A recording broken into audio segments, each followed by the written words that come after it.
नमस्कार, स्वागत है आपका करियर रेडीनेस पर। और दोस्तों, इस वीडियो में हम डिस्कस करने वाले हैं सेमेस्टर फर्स्ट का जो एसईसी पेपर है, मेकिंग इफेक्टिव कम्युनिकेशन।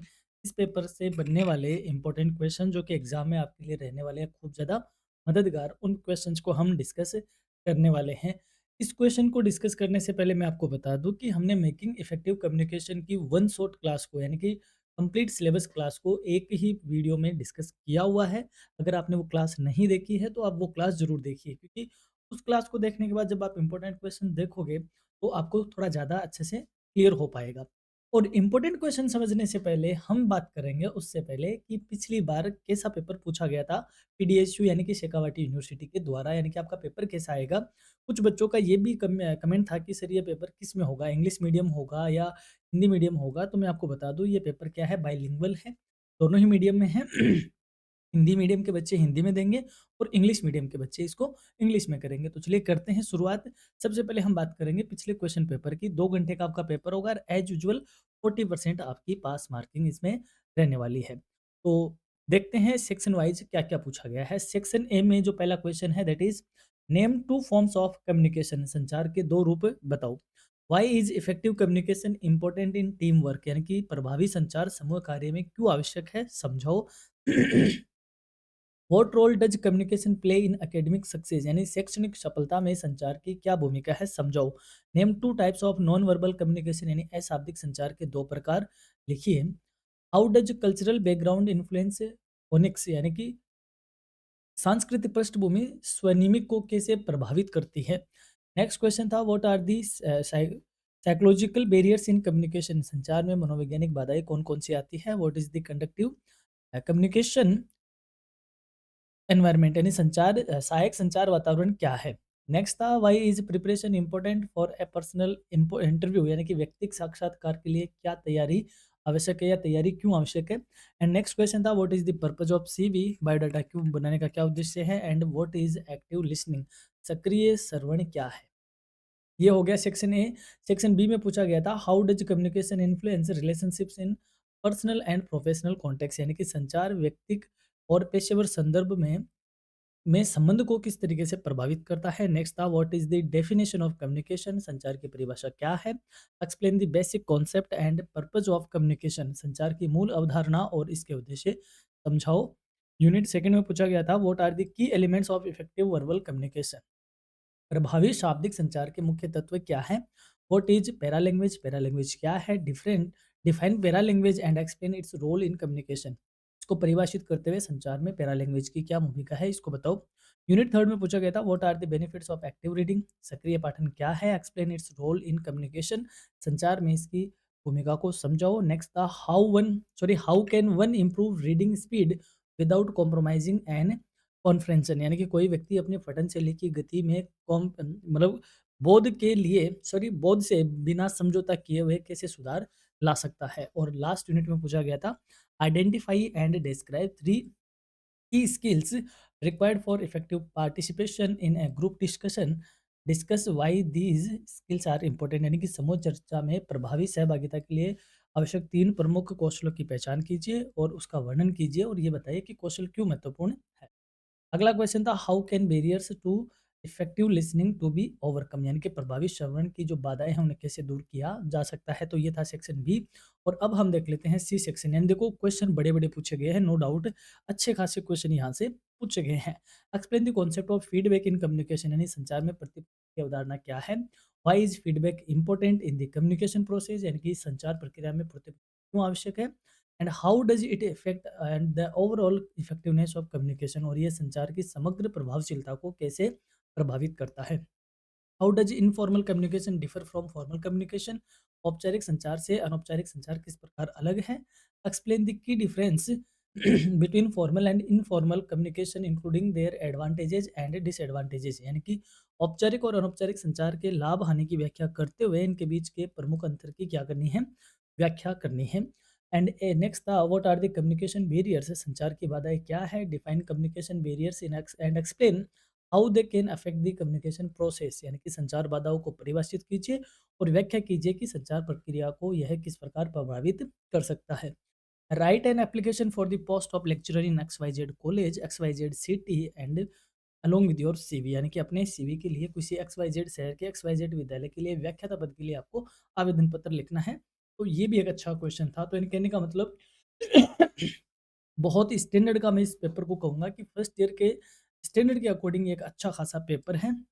इसलिए जिन भी स्टूडेंट के ये पेपर है, उनको पहले वन शॉट क्लास को ज़रूर देखना है। वन शॉट क्लास के साथ ही मैंने आपको ये भी बताया है कि कुछ हमारी बिज़नेस कम्युनिकेशन से रिलेटेड ये 2 क्लास भी आपको देखनी है, जो कि आपकी तैयारी को और ज़्यादा अच्छा इम्प्रूव करेगी। और अब हम डिस्कस करने वाले हैं इस पेपर से बनने वाले कुछ इंपॉर्टेंट क्वेश्चन, जो कि एग्ज़ाम में इस बार आपके लिए कुछ मदद करने में हेल्प करेंगे।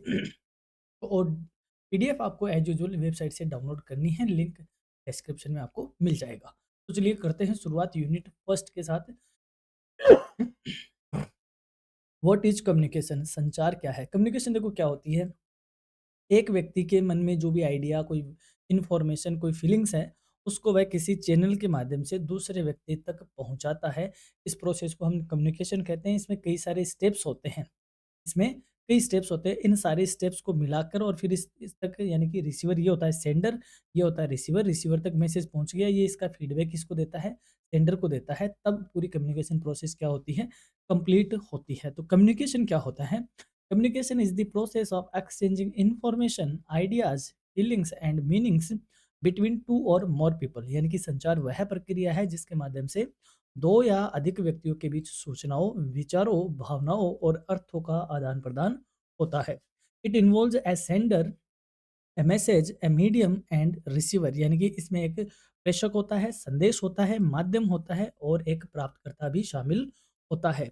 Effective communication ensures mutual understandings and helps in building relationships, achieving goals and coordinating activities in a personal as well as professional life, यानी कि प्रभावी संचार आपसी समझ को विकसित करता है और साथ ही में व्यक्तिगत व व्यावसायिक जीवन में लक्ष्य प्राप्ति तथा समन्वय में सहायक होता है। तो ये पूरी प्रोसेस क्या होती है? कम्युनिकेशन होती है। अब देखो इसका आंसर थोड़ा-सा बड़ा है, आपको छोटे क्वेश्चन में इतना बड़ा आंसर नहीं करना है, आपको यहीं तक लिखना है कम्युनिकेशन से लेके रिसीवर तक। ये बड़े मैंने थोड़े ज़्यादा एक्सप्लेन इसलिए किए ताकि ये क्वेश्चन आपको बड़े क्वेश्चन में हेल्प करने में क्या करे? मदद करे, क्योंकि बड़े क्वेश्चन को पढ़ोगे तो छोटे आप तैयार हो जाएँगे। नेक्स्ट है, explain the nature of communication, यानी संचार की प्रकृति को बताइए। The nature of communication is dynamic, continuous and interactive, यानी कि संचार की प्रकृति गतिशील है, निरंतर है और सबसे बड़ी बात ये पारस्परिक है, इंटरेक्टिव है। It is a two way process involving feedback, यानी कि यह प्रतिपुष्टि सहित द्विमार्गीय प्रक्रिया है। एक व्यक्ति अपने आप से कम्युनिकेशन नहीं कर सकता, उसके सामने कोई दूसरा, जैसे अभी मैं पढ़ा रहा हूँ तो अभी मैं खुद को नहीं पढ़ा रहा हूँ, मैं आपको डिनोट करते हुए पढ़ा रहा हूँ कि मेरे सामने कौन है?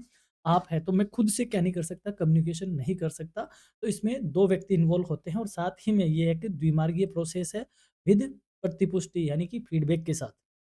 कम्युनिकेशन में बी वर्बल और non verbal and is influenced by social, cultural and psychological factors, यानी कि संचार मौखिक, अमौखिक हो सकता है और सामाजिक, सांस्कृतिक और मनोवैज्ञानिक कारकों से प्रभावित होता है।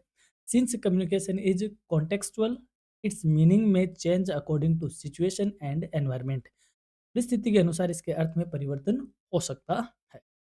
अगला क्वेश्चन है, explain the importance of communication, संचार के महत्व को समझाइए। Communication is important for sharing information, expressing ideas and maintaining relationships, यानी कि संचार सूचना साझा करने में, विचार व्यक्त करने में और संबंध बनाए रखने के लिए आवश्यक है। In organisation it helps in coordination, team work and decision making, संगठनों में यह समन्वय, टीम वर्क और निर्णय निर्माण में सहायक रहता है। Effective communication reduce misunderstandings, improve efficiencies and creates a positive work environment in both academic and professional settings, यानी कि प्रभावी संचार गलतफहमियों को कम करता है, साथ ही में शैक्षणिक और व्यावसायिक वातावरण को सकारात्मक बनाने में मदद करता है। Next question, explain the process of communication, यानी संचार की प्रक्रिया को समझाओ। ये मोस्ट इंपॉर्टेंट है, किसी न किसी शक्ल में छोटे बड़े या मीडियम साइज़ के क्वेश्चन के रूप में आपसे ये पूछा जा सकता है। और ऐसे क्वेश्चन को आपको मेरे मानना है तो आपको डायग्राम के तौर पे समझाना चाहिए। ऐसे करके आपको एक डायग्राम बना दिया, ऊपर आपने जैसे लिख दिया सेंडर, फिर उसके बाद लिख दिया मैसेज, फिर उसके बाद ऐसे लिख दिया। ऐसे करके आपको बनाना है। वन शॉट क्लास में हमने वो आपको डायग्राम दिखाया हुआ भी है। तो चलिए देखते हैं। The communication process includes sender, message, encoding, channel, receiver, decoding and feedback। यानी कि संचार प्रक्रिया में एक प्रेषक होता है जो मैसेज भेजता है, फिर उसके पास एक मैसेज होता है, एनकोडिंग वह उस मैसेज को कोई ना कोई लिपिबद्ध करता है या किसी न किसी तरीके से उसको फ्रेम करता है। माध्यम यानी वह किसी भी माध्यम से भेजा जा रहा है, वह टेलीफ़ोन के माध्यम से है या फ़ेस टू फ़ेस है या फिर एक्सप्रेशन किया जा रहा है या सोशल मीडिया है, कोई भी मीडियम होगा। प्राप्तकर्ता जिसको मैसेज भेजा जा रहा है, डिकोडिंग प्राप्तकर्ता उस मैसेज को समझने की कोशिश करता है या समझने के लिए उसको डिकोड करता है एंड प्रतिपुष्टि और वह इसके फीडबैक से सेंडर को आगाह करवाता है। तो ये सारी इसमें शामिल होती है इसकी प्रोसेस में। The sender encodes the message and transmits in through a channel. यानी कि प्रेषक संदेश को एनकोड करके माध्यम के माध्यम से यानी एनकोड कर माध्यम से भेजता है। The receiver डिकोड्स the message and gives feedback और प्राप्तकर्ता उसे समझकर अपनी प्रतिपुष्टि देता है। Any disturbance in this process में कॉज कम्युनिकेशन बैरियर्स। और इस पूरी प्रक्रिया के बीच में कोई भी बाधा आती है उसे संचार में क्या कहा जाता है, उसे संचार में बाधा के नाम से जाना जाता है। यानी कि कोई भी इसमें दिक्कत आती है या कोई भी डिस्टर्बेंस आता है उसे कम्युनिकेशन बैरियर के नाम से जानते हैं।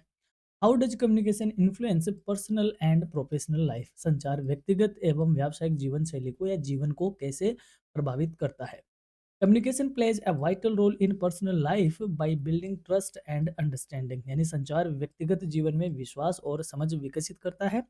In professional life it improves coordination, leadership and team work. ये व्यावसायिक जीवन में समन्वय को, नेतृत्व को और टीम वर्क को बेहतर बनाने में मददगार होता है। Clear communication helps in resolving conflicts, improving performance and maintaining healthy relationships at work place.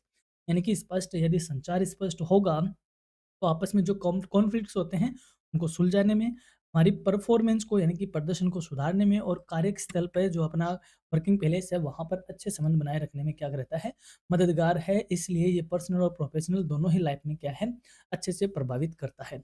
Next explain verbal communication. यानी कि मौखिक संचार क्या है। यानी कि जब बोलकर किया जाता है तो उसे क्या कहते हैं, मौखिक कम्युनिकेशन या मौखिक संचार कहते हैं। वर्बल कम्युनिकेशन इस पे use sorry verbal communication uses spoken और written words to convey message. यानी कि मौखिक संचार में बोले गए या लिखित शब्दों के माध्यम से संदेश दिया जाता है। It includes face to face conversation, speeches, telephone calls and written communication. इसमें आमने सामने बातचीत होना, भाषण देना, टेलीफोन पे बात करना या लिखित में संचार करना क्या है, शामिल होता है। Proper language, tone and clarity are essentials और इफेक्टिव वर्बल कम्युनिकेशन। प्रभावी मौखिक संचार के लिए भाषा का, स्वर का और स्पष्टता का होना अति आवश्यक है, तभी उसको क्या किया जा सकता है, समझा जा सकता है। Next explain non verbal communication. यानी कि अमौखिक संचार की व्याख्या करो। Non verbal communication involve conveying message without words through gesture, facial expressions, posture and eye contact। यानी कि अमौखिक संचार जिसे अशाब्दिक संचार कहना ज़्यादा सही रहेगा। यहाँ पे अशाब्दिक संचार इसको कहना ज़्यादा अच्छा है, ऊपर वाले को शाब्दिक कहना ज़्यादा अच्छा है। यानी कि ऐसा संचार, ऐसा कम्युनिकेशन जिसमें शब्द नहीं होते। तो क्या होते हैं उसमें, बिना शब्दों के हाव भाव से, चेहरे के भाव से, शारीरिक मुद्राओं से, नेत्र संपर्क के माध्यम से संदेश दिया जाता है। It supports verbal communication and often expresses emotions more effectively। यानी कि ये मौखिक संचार को समर्थन देता है और साथ में भावनाओं को और अधिक प्रभावी ढंग से व्यक्त करने का काम करता है। Non verbal cues play an important role in understanding true feelings. यानी कि जो नॉन वर्बल कम्युनिकेशन है वो फीलिंग्स को या भावनाओं को और भी अच्छे से अंडरस्टैंड करने में क्या करता है, एक अच्छा रोल प्ले करता है। अब हम बढ़ते हैं यूनिट सेकंड की ओर, जिसमें हम फॉर्म्स एंड क्लासिफिकेशन को जानेंगे। कम्युनिकेशन की क्या वर्गीकरण है, क्या रूप है। पहला क्वेश्चन है explain the forms of communication. यानी संचार के रूपों को समझाइए। Forms of communication include verbal, non verbal, written and visual communication. यानी कि संचार के रूपों में मौखिक, अमौखिक, लिखित और दृश्य संचार शामिल है। Each form serves different purpose. यानी कि प्रत्येक रूप का एक अलग उद्देश्य होता है। Verbal communication is fast, written communication provides records and non verbal communication expresses emotions. यानी कि जो मौखिक संचार है वो तेज है यानी शीघ्र है। लिखित संचार रिकॉर्ड रखने की आपको फैसिलिटी देता है और मौखिक संचार आपकी भावनाओं को अच्छे से व्यक्त करता है। अमौखिक संचार, effective communication often usage a combination of these forms. और एक अच्छा प्रभावी संचार होता है वो जनरली इन सभी फॉर्म्स का एक मिक्स रूप, यानी कि इन सब का, क्योंकि हम साथ में बॉडी लैंग्वेज भी काम में ले रहे होते हैं और नॉन वर्बल भी काम में ले रहे होते हैं, कई बार रिटन भी काम में ले रहे होते हैं, तो सारी चीज़ों का एक कॉम्बिनेशन हमें क्या करता है कि इफेक्टिव अपने कम्युनिकेशन को इफेक्टिव बनाता है। नेक्स्ट क्वेश्चन है, explain formal and informal communication, यानी कि औपचारिक और अनौपचारिक संचार को समझाइए। अच्छा क्वेश्चन है, पिछली बार भी आया हुआ है, अब भी चांसेस है। Formal communication follows official channels and rules within an organisation, यानी कि औपचारिक संचार संगठन के निर्धारित नियमों और माध्यमों का पालन करता है। Informal communication is casual and unofficial, जबकि जो अनौपचारिक संचार है वो अनौपचारिक और सहज होता है, यानी कि अनऑफिशियली होता है और सहज होता है। इसमें कोई पर्टिकुलर डायरेक्शन नहीं होती कि किस फ्लो में किस चैनल का यूज करना है, वो तो होता है अनौपचारिक, और जिसमें पर्टिकुलर चैनल होता है इन्फॉर्मेशन कन्वे करने का, वो होता है औपचारिक। Formal communication ensures discipline, while informal communication improves relationships and flexibility among employees, यानी कि जो औपचारिक संचार है वो अनुशासन बनाए रखता है और अनौपचारिक संचार संबंधों को मजबूत करने का कार्य करता है। नेक्स्ट है, व्हाट इज काइनेसिक्स, यानी कि काइनेसिक्स क्या है। काइनेसिक्स क्या होता है, जो हमारे जेस्चर है, बॉडी लैंग्वेज है, इसको समझना है, इसको स्टडी करना क्या होता है, काइनेसिक्स होता है। Kinesics is the study of body movements such as gestures, facial expressions and posture used in communication, यानी काइनेसिक्स संचार में प्रयुक्त शारीरिक गतिविधियों जैसे हाव भाव को पढ़ना, चेहरे के भावों को समझना और मुद्राओं को आदि का क्या करना, अध्ययन करना, काइनेसिक्स कहा जाता है। These movements convey emotions and attitudes and support verbal messages, making communication more meaningful, यानी कि ये जो गतिविधियां हैं, ये गतियाँ हैं, भावनाएँ हैं और दृष्टिकोण आदि को व्यक्त करता है और साथ ही में जो मौखिक संदेश होता है, उसको ज़्यादा क्या करता है, प्रभावशाली बनाता है। यानी कि आप सामने खड़े होकर अगर बात कर रहे हो और अपनी बॉडी लैंग्वेज में इन सबको आप मूव ही नहीं कर रहे, तो आपका जो कम्युनिकेशन है वो इतना ज़्यादा प्रभावी नहीं होगा। लेकिन आप साथ में उसके अकॉर्डिंग हैंड के जेस्चर कर रहे हो या चेहरे के एक्सप्रेशंस ला रहे हो, तो आपका जो क्या बोलते हैं, कम्युनिकेशन है वो और ज़्यादा इम्पैक्टफुल होता है। तो इसको क्या कहते हैं, हम काइनेसिक्स कहते हैं, यानी कि जो अपने जेस्चर है, फेशियल एक्सप्रेशन है, इन सबको स्टडी करना काइनेसिक्स कहा जाता है। नेक्स्ट है, explain the role of paralanguage in communication, यानी कि संचार में पैरा लैंग्वेज की क्या भूमिका है। पैरा लैंग्वेज को समझो, जैसे हम बात करते हैं तो ऐसे टोन होती है ना अपनी बात में, जैसे मैं आपको कहूँगी निकल जा यहाँ से, तो ये जो हवा लहरदार है, इंटोनेशन होता है अपनी वाणी में, टोन में, उसको हम बोलते हैं paralanguage. Paralanguage refers to vocal elements such as tone, pitch, speed and volume of voice, यानी कि पैरा लैंग्वेज में स्वर, आवाज की गति, तीव्रता और ऊंच नीच आदि क्या होती है, शामिल होती है। It affects the meaning of spoken words and express emotions like anger और हैप्पीनेस, यानी कि ये बोले गए शब्दों के अर्थ को प्रभावित करती है और साथ ही में भावनाओं को व्यक्त करती है। Effective use of para language improves clarity and impact of communication, यानी कि अगर इनका सही उपयोग किया जाएगा तो ये हमारे संचार को क्या करता है, प्रभावी बनाने का काम करता है। नेक्स्ट है, एक्सप्लेन प्रोक्सेमिक्स इन कम्युनिकेशन, यानी कि संचार में प्रोक्सेमिक्स का क्या मतलब है, उसको समझाओ। Proxemics deals with the use of physical space in communication, यानी प्रोक्सेमिक्स संचार में भौतिक दूरी के उपयोग से संबंधित है, यानी कि जो सेंडर है और जो रिसीवर है, इन दोनों के बीच में फिजिकल डिस्टेंस क्या है, इसको किस नाम से जानते हैं, प्रोक्सेमिक्स के तौर पे इसको जाना जाता है। Distance between people conveys meanings related to intimacy, authority और फॉर्मेलिटी, यानी कि व्यक्तियों के बीच दूरी घनिष्ठता, अधिकार या औपचारिकता को दर्शाती है। यानी कि ये दूरी फिजिकल दूरी हो ऐसा ही नहीं है, साथ में ये डेजिग्नेशन को भी बताती है कि ये जो व्यक्ति है, इसका तो क्या डेजिग्नेशन है और यहाँ पर जो व्यक्ति है, इनका आपस में क्या डेजिग्नेशन है। तो चाहिए इंटीमेसी को भी बताती है, अथॉरिटी को भी बताती है, फॉर्मेलिटी को भी बताती है।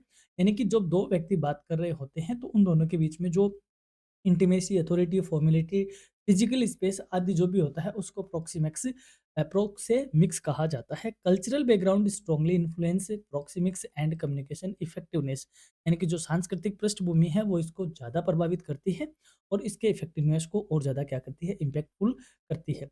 नेक्स्ट क्वेश्चन है, explain modern forms of communication, यानी कि संचार के आधुनिक स्वरूपों को समझाइए। क्योंकि आज सोशल मीडिया का ज़माना है, तो इसमें अब मॉडर्न तौर पे कम्युनिकेशन में क्या फॉर्म्स डेवलप हुए हैं।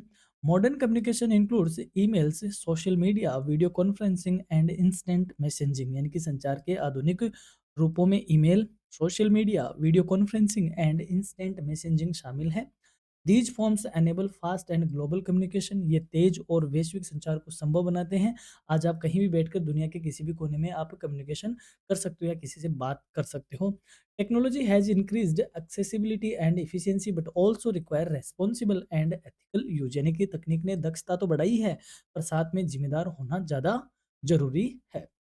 अगला क्वेश्चन है, differentiate between verbal and non verbal communication, यानी कि शाब्दिक और अशाब्दिक संचार में अंतर बताइए या मौखिक और अमौखिक संचारों में अंतर को समझाइए। Verbal communication uses words to convey messages while non verbal communication uses gesture expressions and body language, यानी कि जो मौखिक संचार है वो शब्दों का प्रयोग करता है, जबकि जो अमौखिक संचार है वो हाव भाव, शारीरिक भाषा और प्रयोग प्रयोग भाषा आदि का क्या करता है, प्रयोग करता है। Verbal communication is direct, whereas non-verbal communication supports and reinforces spoken messages, यानी कि जो मौखिक संचार है वो प्रत्यक्ष होता है, जबकि जो अमौखिक संचार है वो उसे क्या करता है, सपोर्ट करता है, उसको और ज़्यादा प्रभावी बनाने का काम करता है। अब हम चलते हैं यूनिट थर्ड की ओर, जहां हम बात करेंगे इफेक्टिव कम्युनिकेशन एंड बैरियर्स की, यानी कि संचार में क्या बाधाएं आती है। पहला question, explain qualities of effective communication, यानी कि प्रभावी संचार के क्या गुण होने चाहिए वो समझाइए। Effective communication requires clarity, conciseness, correctness and completeness, यानी कि प्रभावी संचार स्पष्ट होना चाहिए, संक्षिप्त होना चाहिए, शुद्ध होना चाहिए और उसमें पूर्णता होनी जरूरी है। It should be audience oriented and use appropriate language, ये श्रोता केंद्रित होनी चाहिए और साथ में उपयुक्त भाषा का प्रयोग किया जाना चाहिए। मतलब आप यहाँ से कोई बात कर रहे हो और ये आपकी क्या है, ऑडियंस है, और ऑडियंस क्या है, राजस्थानी है, और आप बात कर रहे हो किसी जर्मन लैंग्वेज में, आप या फ्रेंच लैंग्वेज में या इंग्लिश लैंग्वेज में, जो कि आपकी ऑडियंस नहीं समझ रही है, तो क्या ये इफेक्टिव कम्युनिकेशन है? जी नहीं, ये इफेक्टिव नहीं है। आपका जो कम्युनिकेशन है वो हमेशा क्या होना चाहिए, ऑडियंस ओरिएंटेड होना चाहिए, क्योंकि आप अपनी बात यहाँ तक पहुँचा रहे हो और जब इनके पल्ले ही नहीं पड़ेगी तो आपकी बात पहुँचाने का क्या मतलब। तो ये हमेशा क्या होना चाहिए, ऑडियंस ओरिएंटेड होना चाहिए, और अप्रोप्रिएट लैंग्वेज, ऐसी लैंग्वेज जिसको आप आपकी ऑडियंस समझ सके। Feedback and empathy are also important qualities and that ensure understanding and reduce misunderstanding, यानी कि प्रतिपुष्टि और सहानुभूति भी क्या होती है, जरूरी होती है, जो कि अंडरस्टैंडिंग डेवलप करती है और मिसअंडरस्टैंडिंग को कम करने का काम करती है। ये इसके इफेक्टिव गुण होते हैं। Next, explain barriers of communication, संचार की बाधाएं क्या है, यानी संचार में क्या अड़चनें आती हैं। Communication barriers are obstacles that prevent effective message transmission, यानी कि संचार बाधाएं वे अवरोध है जो संदेश को प्रभावी आदान प्रदान में रुकावट डालते हैं। These include physical, psychological, semantic and mechanical barriers, यानी कि ये भौतिक, मनोवैज्ञानिक, भाषाई और यांत्रिक बाधाएं शामिल हैं।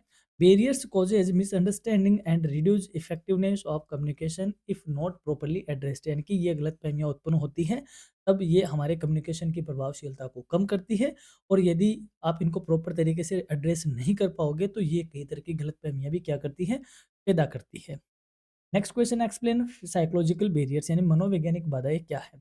Psychological barriers arise due to emotions, attitudes, stress and lack of interest, यानी कि मनोवैज्ञानिक बाधाएं भावनाओं, दृष्टिकोण, तनाव और अरुचि के कारण उत्पन्न होती है।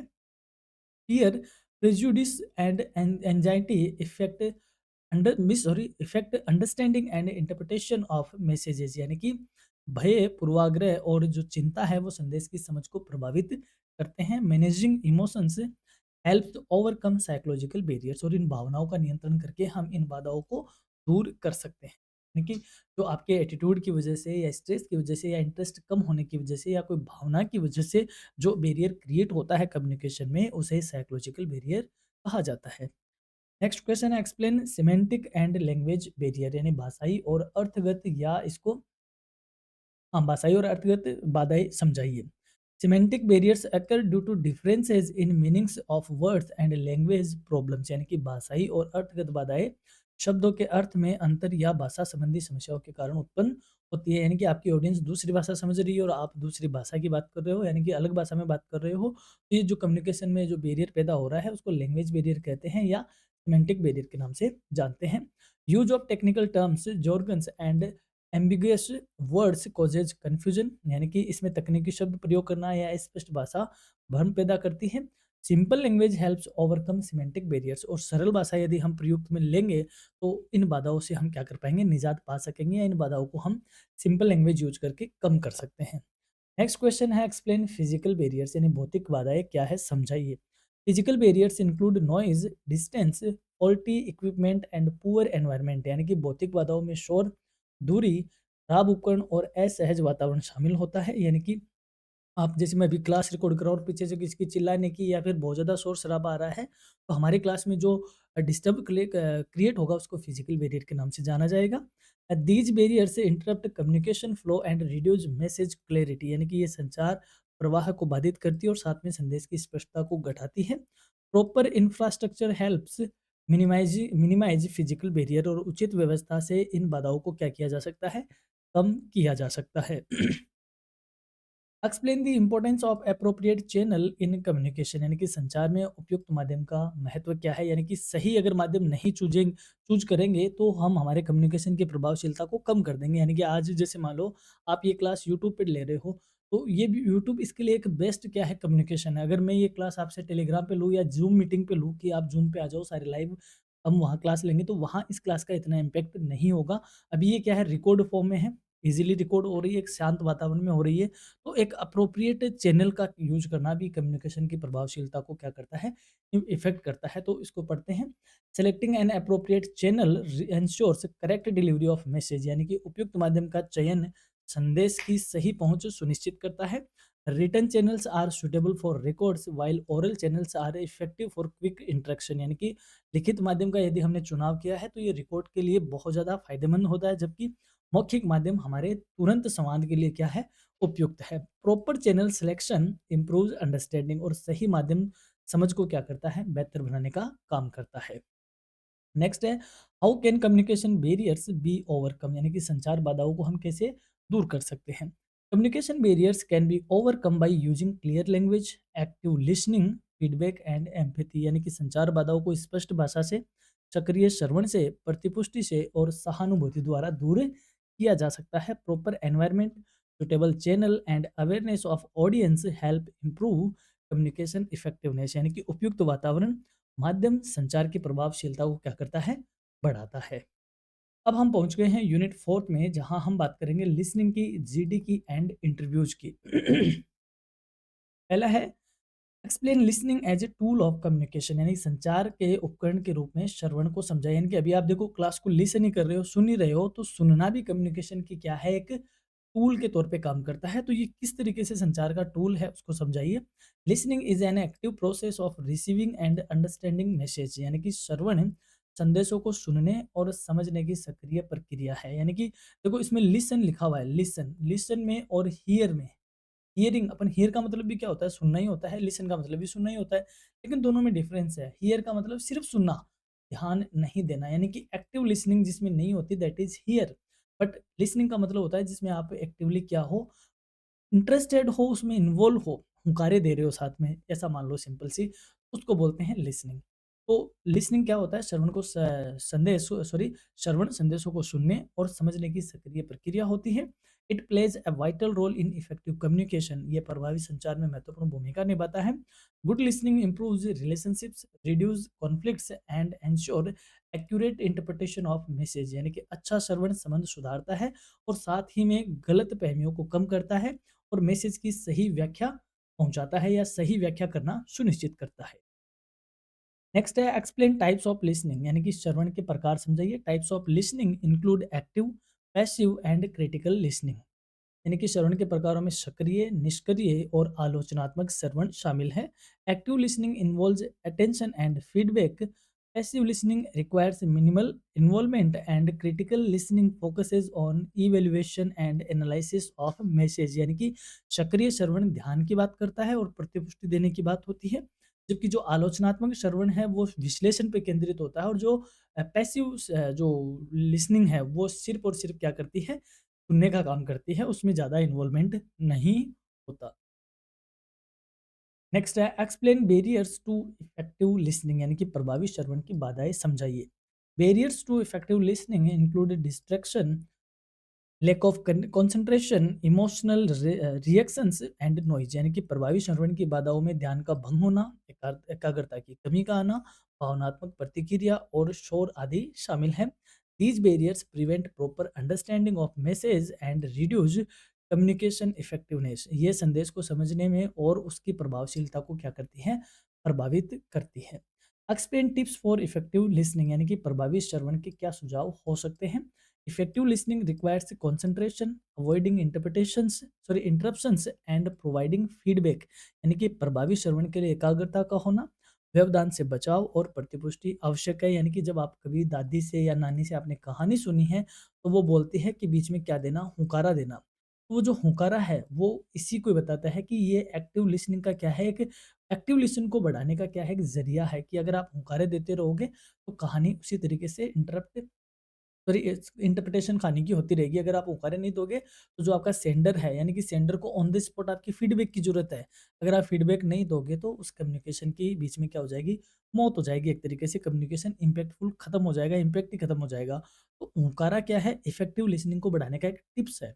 तो ये है क्योंकि ये आपकी कंसंट्रेशन बढ़ाता है, बीच में जो व्यवधान आता है उससे बचाव करता है, और साथ में प्रतिपुष्टि इसमें ज़रूरी है क्योंकि वो होकारा फीडबैक का काम करता है।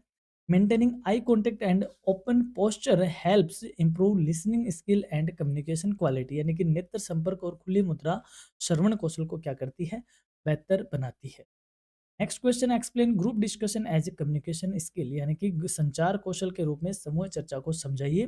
Group discussion is a formal exchange of ideas among participants on A topic, यानी कि समूह चर्चा किसी पर्टिकुलर विषय पर विचारों का औपचारिक आदान प्रदान है।